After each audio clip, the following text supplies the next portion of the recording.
Good evening, everyone. Hopefully, you're having a wonderful Wednesday so far. I got a good one for you today. So, I was looking on the YouTubes, and lo and behold, what am I seeing everywhere is Donald Trump coming out and saying stuff about acquiring Canada and Greenland. But I think today we'll just stick to Canada. So, A, I don't think this is going to happen. And B, I think the CBC is blowing this way out of proportion. But buy it for me to say what somebody else is thinking. So let's take it from the horse's mouth. But first, if you like this video, please like and subscribe. And I would like to get to about 700 subscribers by the end of the month. So if you could do that, that would be awesome. And with no further ado, let's get to the CBC. But whoever replaces Trudeau will have to contend with Donald Trump's threats to Canada, including economic pressures designed by the incoming president to try to force Canada's hand into becoming the so-called 51st state. For more on all of this, I want to bring in the CBC's Aaron Weary in Ottawa. Another strange day, Aaron, and a busy one. So it's less than 2 weeks until Donald Trump is sworn in again as U.S. president. He spoke about what I was just summarizing. Let's just listen. You had suggested. Listen, I don't care what he says. But Sir Lopez, you said you were considering military force to acquire Panama and Greenland. Are you also considering military force to annex and acquire Canada? No, economic force, because Canada and the United States, that would really be something. You get rid of that artificially drawn line, and you take a look at what that looks like, and it would also be much better for national security. Don't forget, we basically protect Canada. So let's cut it off there, because that's just a tiny snippet of what he actually said yesterday. So what the question actually was under the assumption that what you said about acquiring Canada is true. So this is under the assumption.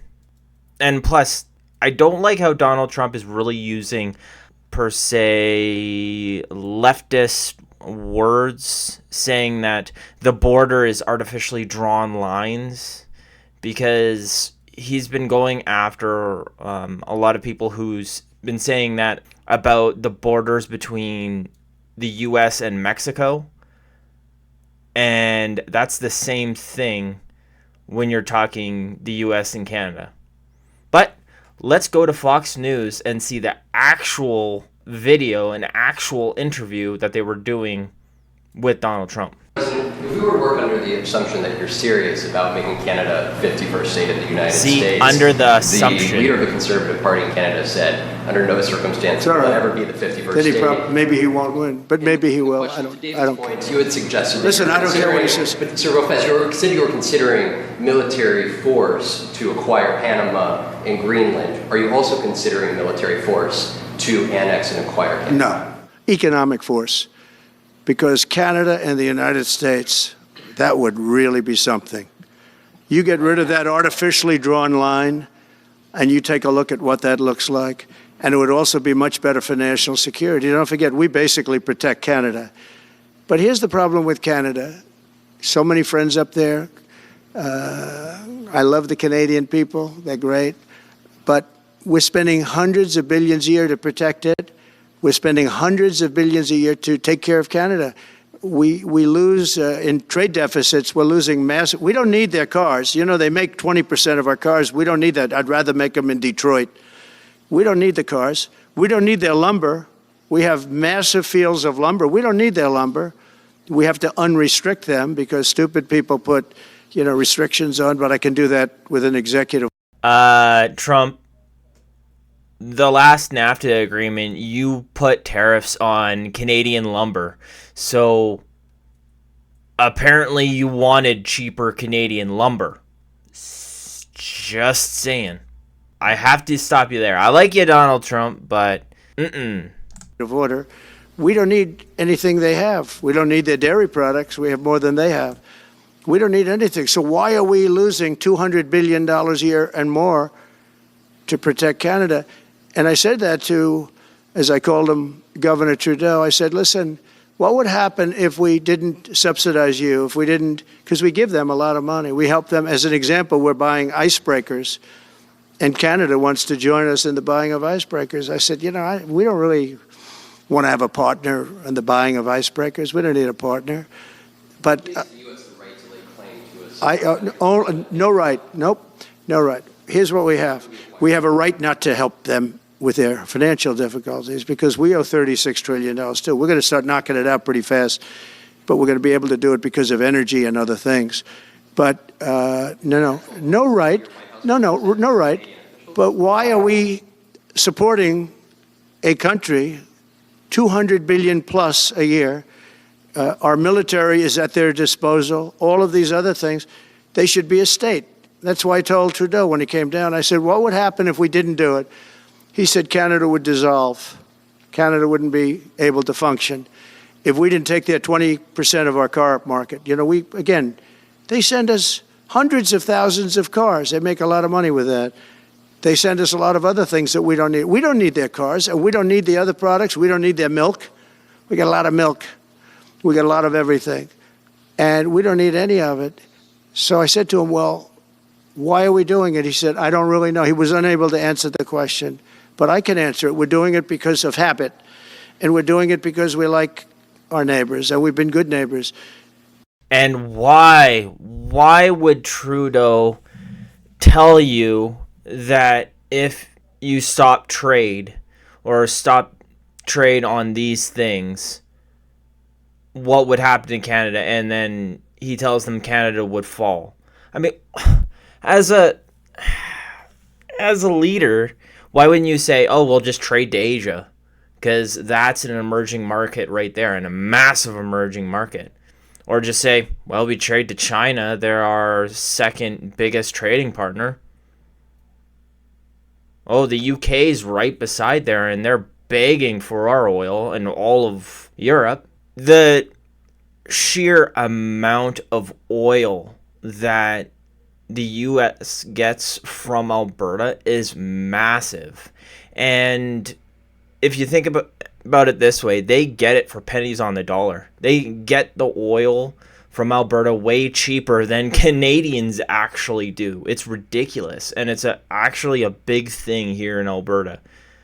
So cutting off a little bit of oil from the States might actually force the federal government to actually force more pipelines to our coasts to go to Asia or to go to Europe. So, it might hurt for a little while, but with a Pierre Poilievre government, I think we might put some other pipelines going to other markets in. So in the long run, it might actually hurt the United States doing this.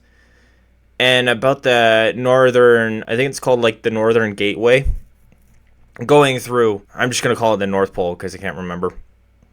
Canada actually owns that.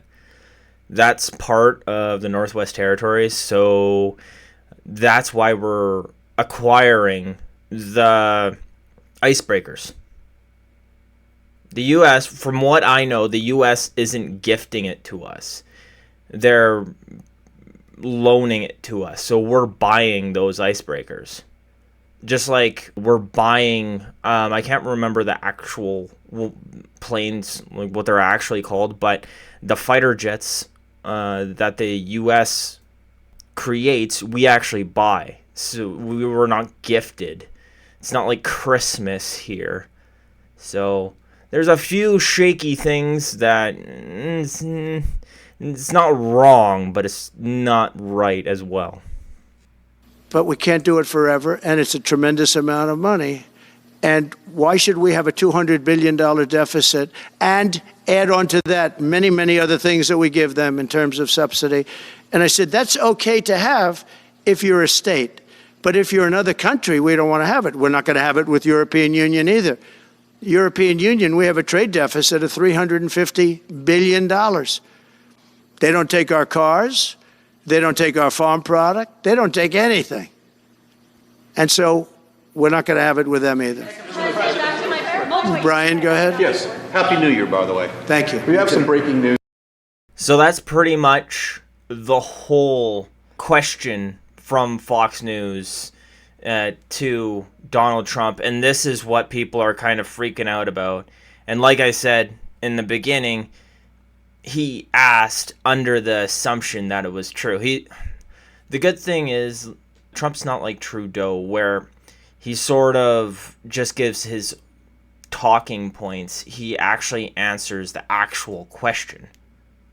It's interesting how they didn't ask him, are you actually going to turn Canada into a state? So, now let's go back to the CBC. Aaron, I mean, this feels like a more expansive, amped up language. I mean, you tell me what you think, but how seriously should any aspiring candidate for Prime Minister of Canada be taking statements like that from Trump? Yeah, I mean, I think you can't help but take it seriously. Yeah. We already know that he has made that threat to impose tariffs. He continues to make these comments about Canada and the 51st state. It's was started or at least originated as a joke. Who knows what level of seriousness he's applying to it now.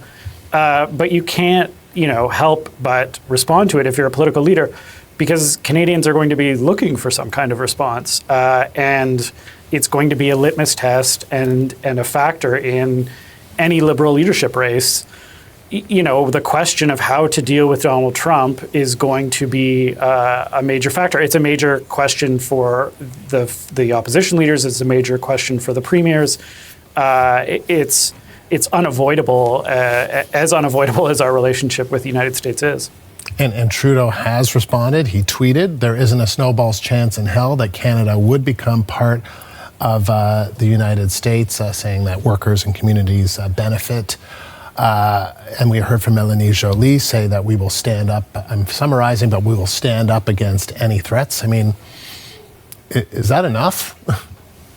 It's hard to know what is enough, I suppose. I do think we are seeing a shift from, if you go back to even the first Trump term from 2017 to 2021, there was this feeling that Canadian leaders needed to kind of avoid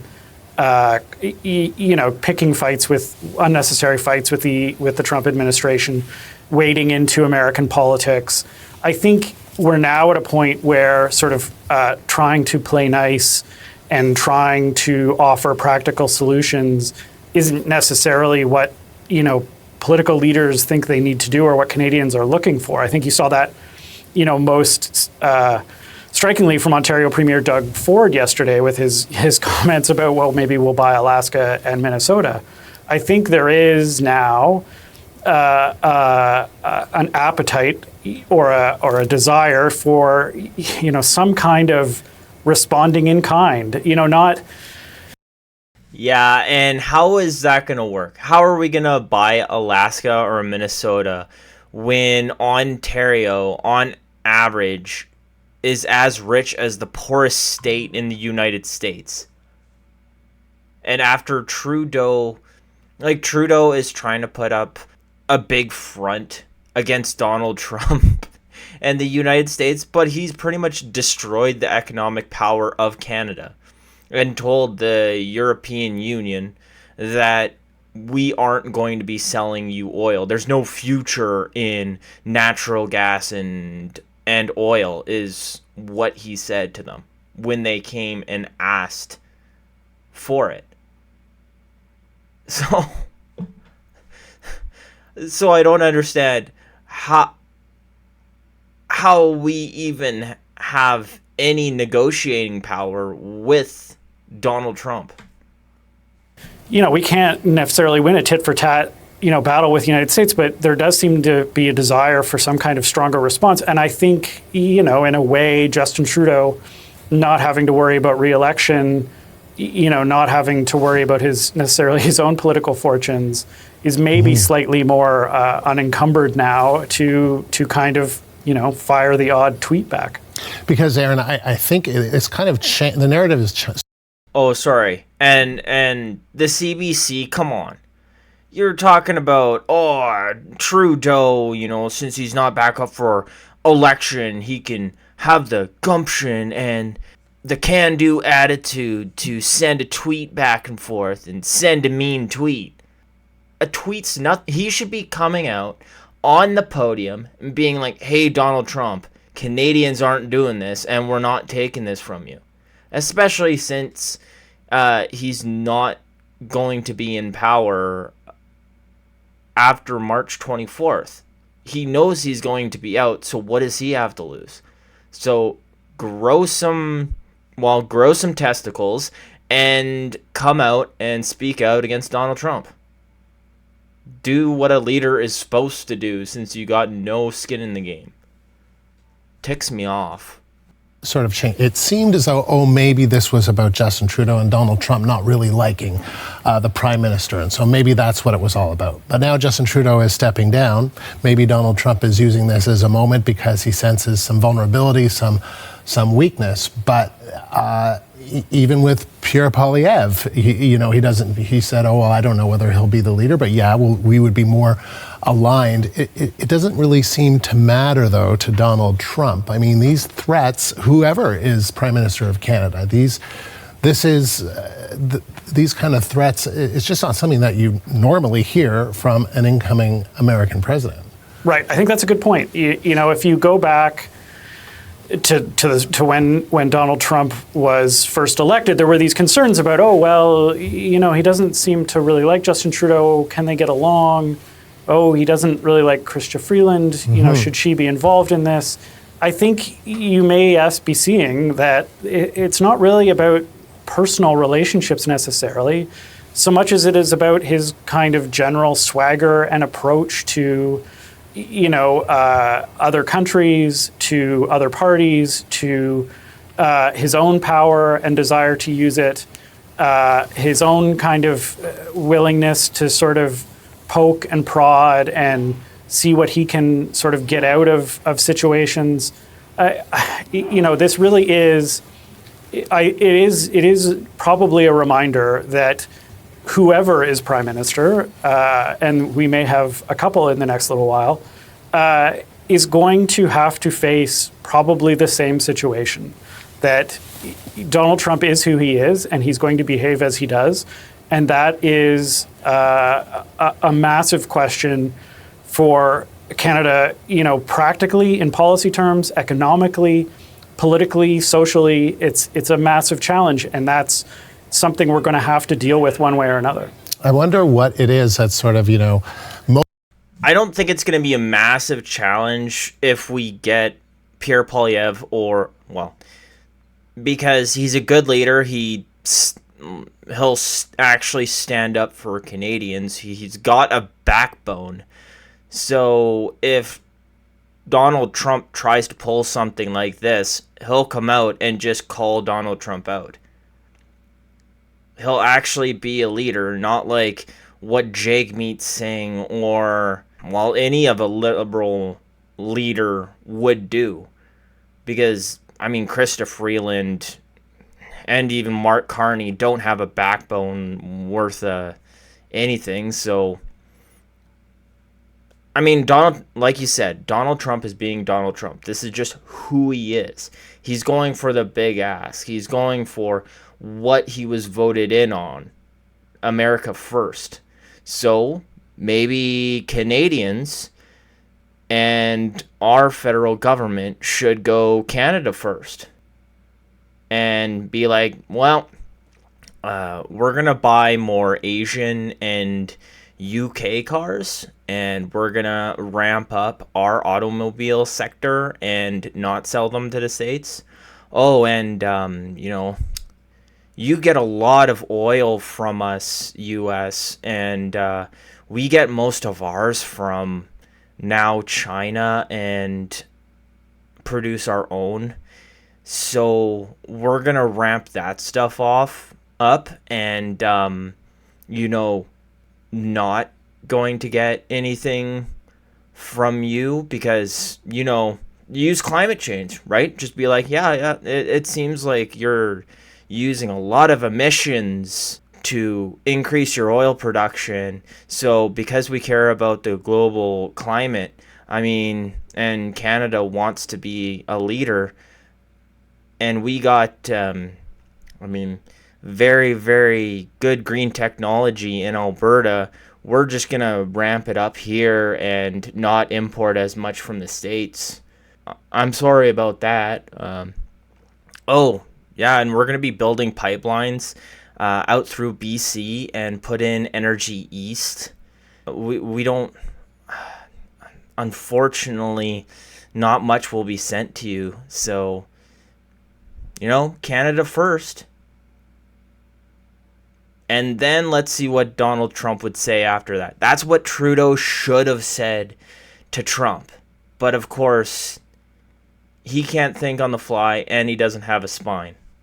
Motivating, I'm not going to get you to get into the head of Donald Trump, but motivating this kind of language, this kind of, I guess people can characterize it the way they want. I know there's a percentage of Canadians that like the idea. I think it's about 13%, something like that, according to a survey I saw a few weeks ago. The vast majority of people are not interested in becoming the 51st state. So to many people, this kind of rhetoric would be offensive. It would be insulting. Yeah, I guess it's worth pointing out that, we're not necessarily alone in this regard. Denmark right now is having to deal with the fact that he seems to want to buy Greenland. So I don't know that it's necessarily specific to Canada. It's, I think, specific to Trump. And it is, I think the reaction of the Canadian public is going to be fascinating to watch. Because as you say, there are Canadians who support, not necessarily support, but, don't think Donald Trump is necessarily a bad thing. There are Canadians who will struggle with the idea of how to respond, how Canada should respond. And then I think there is, the other thing we may have to watch out for here is simple anti-Americanism that we have seen in Canada at various points in history. And how does this antagonism, do these comments, do these kind of disrespectful, kind of demeaning language, does that just revive that feeling? We've seen Canadian public opinion on the United States kind of swing pretty dramatically depending on who's president. So that's, I think you were always kind of going to expect a bit of that, but I don't know that we've ever had to deal with a situation quite like this and, the kind of language we're hearing. And I think the effect that has on the Canadian public is something to watch for, and you can be quite certain it's something that all of the federal party leaders and aspiring federal party leaders are thinking about right now. So that's it for that. To be completely honest, and I know I've been harping on and ranting on it the whole video, but I don't think this is a thing. We looked at the actual interview. It was depending on, right? It wasn't an actual real question. And it's just the mainstream media blowing something way out of proportion. So let's not worry about it, guys. But if it did ever happen, and we did have an opportunity to actually vote on it, what would you guys vote for? Would you vote for becoming the 51st state, or not a snowball's chance in HE hockey sticks? Let me know in the comments down below. If you like this video, please like and subscribe, and have a great day.